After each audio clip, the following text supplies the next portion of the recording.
السلام عليكم ورحمة الله وبركاته، أحلى وأغلى إخوات ومتابعين، متابعين سمسمة، يا رب تكونوا بخير وبيوتكم دايمًا مليانة بالخير. هاكلمكم النهارده بقى على أحلى نوع فراخ ممكن تربوه، طعم ووزن ولحم. لو أنتم زهقتوا كده من الفراخ البيضا وخلاص مش عايزين تربوها تاني، هي الفراخ الساسو. عشان يعني لو عايزين أنتم تربوها للبيت أو تعملوها يعني كمشروع صغير كده، تجيبوا مثلًا 20، 30 فرخة كده وتبيعوها للأهالي وتكسبوا كمان منها، هاكلمكم النهارده عن فراخ السيسو ممتازة يا جماعة، اتسألت عنها كتير فقُلت أعمل لكم بقى فيديو ملخص فيه كل حاجة عن تربية الفراخ السيسو، من عمر يوم لحد ما توصل لعمر الدبح. طيب بنذبحها بقى على عُمر قد إيه يا سمسمة؟ وينفع كمان نربيها بقى مع الفراخ البيضا لو إحنا يعني عايزين نزوّد كمان على الفراخ البيضا نربي الأبيض والساسو مع بعض؟ طب إيه هي مميزاتها وإيه هي عيوبها؟ طب إيه هي كمان كمية العلف اللي هي بتاكلها، ويوصل وزنها وزن قد إيه، وكمان بنذبحها إمتى، وإيه الأمراض اللي ممكن تصيبها، كل التفاصيل دي هنعرفها دلوقتي، وهتلاقوا كل المعلومات، معلومات كتيرة أوي، أوي، أوي، ومعلومات مفيدة، بس تابعوا معايا الفيديو للنهاية، واللايكات يا أحلى أخوات، ويالّا بينا الأول نذكر الله، ألا بذكر الله تطمئن القلوب، وكمان نصلي على الحبيب المصطفى، اللهم صل وسلم وبارك عليك يا حبيبي يا رسول الله. السؤال المشهور أوي يا جماعة، ينفع أربّي الفراخ البيضا مع الفراخ الساسو؟ آه يا جماعة ينفع طالما الاتنين عُمر واحد، أعمار مختلفة لأ، ما ينفعش، أصلًا ما ينفعش ندخّل فراخ على فراخ عشان تبقوا عارفين يعني، وكمان لو كمية كبيرة فالأحسن طبعًا إن إحنا نفصلهم وإن إحنا نربّي كل نوع لوحده، إنما لو كمية صغيرة كده للبيت ما فيش مشكلة خالص أنا باربّيهم الاتنين مع بعض، بنذبح الفراخ البيضا بقى لمّا ييجي وقتها مثلًا على عُمر 30 أو 35 يوم وبنسيب الفراخ الساسو تكمّل الدورة بتاعتها. طيب يعني الفراخ الساسو دي بقى كده حلوة كده ويعني ومميزة عشان نربيها يعني، أقول لكم أيوه الفراخ الساسو مميزة جدًا يا جماعة، عندها مناعة قوية سواء في الحر أو سواء في البرد غير الأبيض خالص، بُصّوا هي قريبة كده كتير من البلدي، بس ميزتها بقى عن البلدي إيه، إنها بتكبر بسرعة. أكتر من البلدي، ليه؟ عشان دي فراخ تسمين، بس بطعم قريب من طعم البلدي، يعني طبعًا طعمها غير الأبيض خالص، وزنها بيكبر أسرع من أنواع البلدي التانية زي البلدي الهجين، البلدي المشعّر، الحُر، الفيومي، ومن حيث الطعم فهي طعمها يعني قريب أوي للبلدي، وأحلى طبعًا من الفراخ البيضا، يعني الناس اللي بتحب الفراخ البلدي بس مش عاوزة إنها تجيب بقى تربي فراخ بلدي علشان بتطوّل في التربية، أنتم عارفين الفراخ البلدي بتاخد وقت طويل، وكمان وزنها ما بيبقاش عالي، فأنتم عايزين بقى طعم قريب من الفراخ البلدي، بس في نفس الوقت تاخدوا وزن عالي وما تقعدش معاكم وقت طويل، يبقى أرشّح لكم جدًا هي الفراخ الساسو، ممتازة والله. طب إحنا بنجيبها بقى من عُمر إيه؟ أنا باجيبها بُصّوا يا جماعة من عُمر يوم، أنا باحب الحاجة كده يعني إيه، إحنا نجيبها ونبقى عارفين هي اتحصّنت ومربيينها كده من عُمر يوم، أنا بالنسبة لي يعني أحسن، فإحنا نجيبها كده من عُمر يوم، طيب نعمل معاها إيه بقى، ونأكّلها إيه ونربيها إزاي؟ هاقول لكم بقى كل حاجة، بس برضيكم إيديكم برضه على اللايكات وعلى الاشتراك لو أنتم عندي في القناة لأول مرّة. أول حاجة يا جماعة إحنا بنستقبلها زي الفراخ البيضا بالضبط، ودي الفترة الأولى من عمرهم مهمة جدًا. بُصّوا هي لحد 21 يوم مهم جدًا، جدًا في عمر حياة الفراخ الساسو علشان هي ده اللي هيخلّيكم الدورة معاكم يا تكمّل كويس يا يعني لا قدّر الله إنها تبوظ منّكم، فإحنا يعني بنبقى مكلّفين ودافعين علف ودافعين تَمَن الفراخ، فخلّينا كده نهتم على الأقل بالفترة الأولى إيه من حياتهم، خلاص؟ فهي بنستقبلها زيّها زي الفراخ البيضا بالضبط، بندفّي المكان من قبل ما يوصلوا درجة الحرارة يا جماعة تبقى من 33 لحد 34.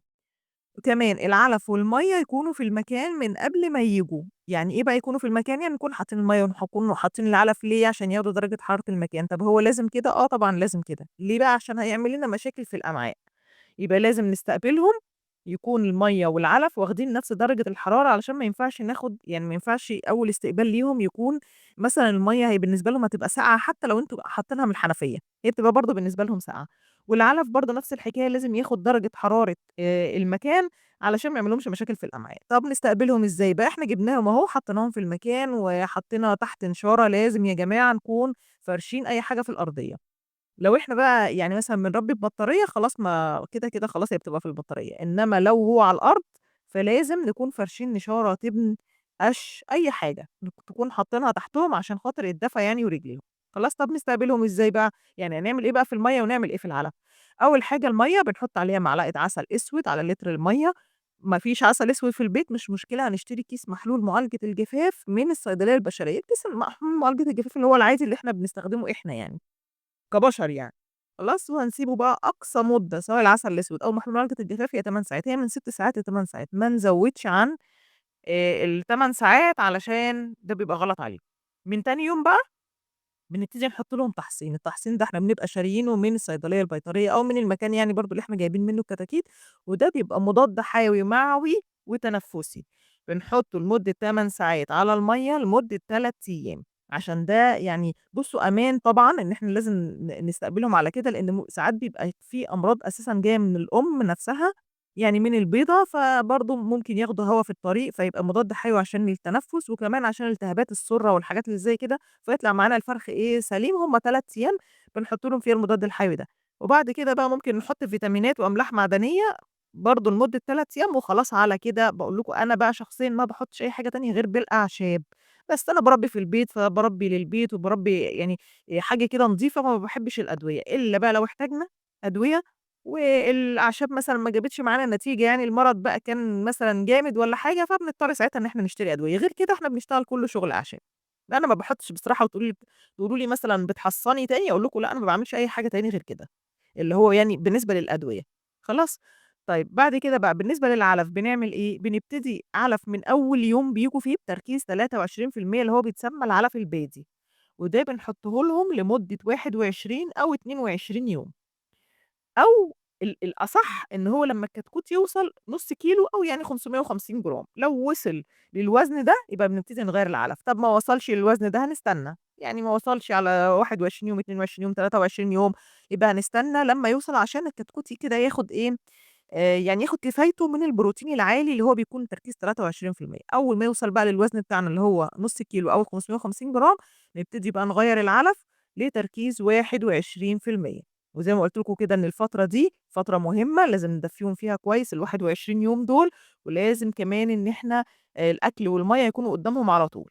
بعد ال21 يوم أو ال22 يوم أو يعني لمّا نيجي نغيّر العلف بتاعهم لازم هنحط مضاد سموم، ما ننساش الموضوع ده، المعلومة دي مهمة جدًا يا جماعة، نحط مضاد سموم ال3 أيام اللي إحنا بنغيّر فيهم العلف، تاخدوا بالكم برضه من المعلومة دي، إن العلف بيتغيّر على 3 أيام، ما ينفعش إن إحنا نغيّر كده العلف فجأة، لأ غلط جدًا، جدًا عليهم. بنغيّر العلف على 3 أيام يعني إيه، يعني أول يوم مثلًا بنزوّد فيه نسبة البادي بيكون 75% من الكمية اللي إحنا بنحطها، تاني يوم 50% من البادي و50% من النامي، تالت يوم النامي بقى بيبقى أكتر، رابع يوم خلاص بنحط نامي بس، تمام؟ طيب هل بقى ينفع إن إحنا مثلًا نخلّط لهم والّا إحنا هنفضل نأكّلهم في علف؟ أنا باقول لكم تسمين أي حاجة تسمين يبقى لازم علف. عايزين تخلّطوا لهم مش بدري، اوعوا يا جماعة تخلّطوا لهم بدري، هيخسّوا والله مش هيبقوا كويسين ومش هتاخدوا الوزن اللي أنتم عايزينه. ينفع تخلّطوا لهم مثلًا من عُمر شهر ونُص، من بعد عُمر شهر ونُص مثلًا لحد ال50 يوم، من بعد ال50 يوم يعني، تبتدوا إن أنتم إيه، تخلّطوا لهم بقى عيش على شيش، عايزين تدخّلوا لهم أكل البيت، لكن في الأساس لازم برضه يكون في علف، اوعوا تعملوا كده وتشيلوا منّهم العلف، لإن ده فرخ تسمين، تسمين يعني لازم علف عشان يجيب معاكم وزن. لو عملتوا خلطة بقى مثلًا يبقى لازم برضه العلف هو يكون فيها النسبة الكبيرة عن أي حاجة تانية أنتم بتحطوها، وإلا بقى يعني إيه، يعني لو أنتم عايزين تخلّطوا بدري ما كناش بقى جِبنا بقى الفراخ الساسو اللي هي فراخ تسمين، كنا رُحنا بقى إيه، جِبنا الفراخ البلدي وكنا خلّطنا لهم من بدري، لإن دول أصلًا طبيعتهم إيه، تسمين يعني تسمين يعني علف. فعاوزة أقول لكم بقى كمان حاجة مهمة جدًا، إن أنتم تجيبوا من حد موثوق، يعني الفراخ دي والكتاكيت دي لازم تجيبوها من حد موثوق، ليه؟ تجيبوها ساسو شِفر يعني فرزة حلوة، فرزة أولى، عشان تدّيكم الوزن العالي، تمام، يعني ما تبقاش بقى الفرزة التانية أو اللي هي اسمها بيسموها ساسو جيل تاني، ده ما بيدّيكوش الوزن اللي أنتم عايزينه، وبياخد وقت طويل، فما نجيبش بقى فرخ ضعفان ونقول إيه طب إحنا هنحاول معاه بالخلطات، مهما حطيتوا يا جماعة من خلطات يعني خلّيني أكون صريحة معاكم عمرها برضه ما هتزيد يعني للوزن اللي أنتم عايزينه، ليه؟ لإن الأساس بتاعها أصلًا مش كويس، فإحنا ما نجيبش حاجة يعني إيه، مش كويسة أو بصراحة يعني ما ندفعش حاجة أنتم عارفين الحاجة دلوقتي كلّها سعرها غالي، فما نروحش نجيب بقى حاجة غالية وإحنا بندفع فيها فلوس وفي الآخر ممكن تجيبوا على إنها فرزة أولى، عشان كده باقول لكم حد يكون يعني عنده ضمير ويكون موثوق، عشان ما تجيبوش حاجة تدفعوها على إنها فرزة أولى وإنها ساسو شيفر وممكن في الآخر يحطّوا لكم فيها إيه، حاجات يعني فرزة تانية أو حاجة وحاجات ضعفانة، فمش هتكبر معاكم يعني بالوزن كويس. ف كمان العلف يا جماعة يكون من شركة يعني معروفة، شركة موثوقة برضه، صلاحيته تكون لسه بدري عليها، تاخدوا بالكم من الموضوع ده، موضوع الصلاحية ده عشان ما تبقاش فيها سموم هتضر جسم الفراخ وتعمل لهم إسهال ومش هتزوّد برضه إيه، الوزن. ما ننساش برضه موضوع مضاد السموم ده ندّيهم مثلًا إيه، مرّتين كده في الأسبوع والّا حاجة، ده برضه بينشّط النمو وبيزوّد الوزن ويمنع أي سموم من العلف أو أكل البيت لو أنتم حطيتوا لهم أكل بيت بعد لمّا يكبروا كده شوية. برضه أمّا تقولوش أكل البيت ما فيهوش سموم، لأ برضه والله يا جماعة بيبقى في بالنسبة للفراخ بيبقى فيها برضه سموم ولازم نحط لهم موضوع مضاد السموم. طب إحنا ما جبناش مضاد سموم، هنحط لهم خل في المَيّة، 10 سنتي مثلًا على لتر المَيّة 3 مرات كده والّا حاجة والّا مرتين في الأسبوع، ماشي؟ طيب ناس بقى برضه بعتت سألتني على يعني الريحة، هل هي بتعمل ريحة كده زي الفراخ البيضا والّا لأ؟ أنتم عارفين بقى إن الفراخ البيضا بتعمل ريحة جامدة والأمونيا بتبقى زيادة أوي في المكان. طب هي بتعمل ريحة؟ لأ خالص، هي يعني قريبة أوي من البلدي، فما فيش فيها مشكلة خالص يعني. يعني طبعًا كل الطيور بتعمل ريحة، لازم نضافة طبعًا، لازم نضافة، بس مش زي الأبيض خالص، فاتطمنوا من موضوع الريحة ده. طيب ينفع نسيبهم للبيض؟ يعني هي بتبيض وبترقد وكده والّا لأ؟ قبل ما نكمل ما تنسوش اللايكات يا أحلى أخوات، شير، اشتراك في القناة لو أنتم بتزوروا عندي القناة لأول مرة.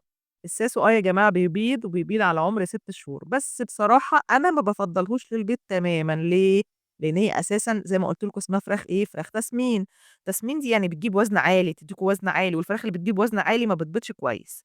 فكل يومين 3 هتدّيكم بيضة، وترجع ممكن تقطع معاكم مثلًا أسبوع أو 2 وترجع تبيض تاني، هو ده نظامها، هو ده طبيعتها كده. طيب نعمل لها إيه عشان تبيض معانا؟ هي دي يا جماعة ما ينفعش نعمل لها حاجة، هي طبيعتها كده، وما تصدّقوش أي حد هيقول لكم غير كده، هي طبيعتها كده يا جماعة. مهما تحطّوا لهم حاجات عشان تبيض، هي مش هتبيض أكتر من اللي هي مخلوقة عليه يعني. غير بقى الأنواع التانية اللي هي أصلًا مخصصة للبيض زي فراخ البلدي بقى بأنواعها الهجين، الحُر، المشعّر، الفيومي اللي هو بيضه ممتاز الفيومي ده، خلاص؟ فهي أساسًا إيه، الفراخ دي اللي هي الفراخ البياض دي ما بتجيبش أصلًا أوزان عالية، يعني مش زي الساسو، الساسو ما شاء الله يجيب لكم وزن عالي جدًا، فالفراخ اللي ما بتجيبش وزن عالي بتجيب بيض كتير، وجرّبوا والتجربة خير دليل، هتعرفوا إن أنا كلامي كان صح وتقولوا سمسمة كان عندها حق. أنا رأيي يا جماعة بلاش تسيبوها للبيض، ليه هتكلّفكم تكلفة عالية ومش هتاخدوا منها إنتاج يعني بيض كويس زي الأنواع التانية. طب يا سمسمة بقى بياكل قد إيه، عشان يدّينا وزن قد إيه، وممكن نذبحه إمتى وبيوصل لقد إيه، بُصّوا يا جماعة عشان تبقوا عارفين من قبل ما تشتروا تبقوا عارفين التكلفة كلّها يعني. الكتكوت الساسو كل فرخ فيهم بياكل 4.5 كيلو، من 4 إلى 4.5 دي أقصاه يعني 4.5 كيلو، لحد ما يوصل بقى عُمر إيه 60 يوم، 65 يوم، يعني على عُمر الشهرين. نقدر نذبح من إمتى؟ هنقدر نذبح من عُمر 50 يوم، 49، 48 على حسب ما أنتم عايزين قدّامكم لحد 75 يوم كمان، خلاص؟ الديوك طبعًا بتكون ما شاء الله جايبة وزن عالي جدًا غير البرابر، يعني يا حظكم لو طلع في معظم اللي أنتم جايبينه ده ديوك بتبقى جايبة وزن يعني ما شاء الله حلو أوي. من عُمر مثلًا كمان ال48 يوم ممكن توصل 2 كيلو، وعلى 55 يوم بتبقى الديوك دي 2.5 وممكن تعدّي كمان ل2.5، طبعًا البرابر بتكون أقل من كده عشان تبقوا عارفين، خلاص؟ طبعًا أنتم تذبحوا إمتى بقى لمّا توصلوا للوزن اللي أنتم عايزينه، لو سِبتوه بقى لعُمر الشهرين أو شهرين ونُص بيوصل كمان ل3 كيلو وفوق ال3 كيلو. يعني بصراحة الفرخ الساسو فرخ مميز عن الأبيض بكتير، وزن عالي، طعمه بيكون قريب جدًا للبلدي، مناعة عالية. نسيت أقول لكم كمان على موضوع التدفئة يا جماعة معلش إن إحنا يعني درجة الحرارة إحنا بنستقبلهم على 34 بس مش بتفضل على 34 خدوا بالكم، تفضل تنزل كده يعني شوية بشوية لحد ما توصل ل26 مثلًا، خلاص؟ الإضاءة أنا باسيب لهم بصراحة الإضاءة 24 ساعة وباحط لهم الأكل قدّامهم مفتوح، ما باحطش على وجبات، باسيب الأكل قدّامهم فما شاء الله بييجوا على وقت قليل أوي، ووزنهم بيبقى يعني عمري ما كمّلت والله للشهرين والوزن ما شاء الله بيبقى زيادة وحلو وهتكمّلوا معايا الدورة دي يعني إيه، وهابقى أصورهم لكم وأورّيكم الوزن بتاعهم عامل إزاي، يعني ما شاء الله بيجيبوا وزن عالي أوي. الحرارة تنزل شوية بشوية لحد ما توصل بقى ل26 أو مثلًا إيه 24 درجة. هو عمومًا يعني الساسو بيتحمّل الحَر وكمان بيتحمّل البرد. لو بقى أنتم حابين إن أنتم تعملوه كمشروع، فأنتم بقى تجيبوا عدد، شوفوا أنتم هتجيبوا قد إيه وتحسبوا كده كمان تكلفته وتبيعوه بقى أحسن يا جماعة يعني نصيحة بالنسبة للتسويق، بيعوه أحسن للأهالي، ليه؟ لإن أنتم مش عدد كبير فما حرام إن أنتم تروحوا تدّوه لتاجر ويعني يبقى سعره أقل من سعر اللي أنتم هتبيعوه للأهالي، بيعوه سعره للأهالي وسعر البيع بتاعه قريب للبلدي، أعلى طبعًا من الأبيض بكتير، سعر بقى الكتكوت فهو دلوقتي قريب أوي من الأبيض، فالناس اللي ما ربِّتش ساسو قبل كده أنا باقول لكم هاتوه على ضمانتي، مش هتبطّلوا والله تربيته. أحسن من الأبيض بكتير، لإن الأبيض محتاج عناية أكتر منّه بكتير يعني، ومناعته طبعًا أنتم عارفين مناعة الأبيض يعني.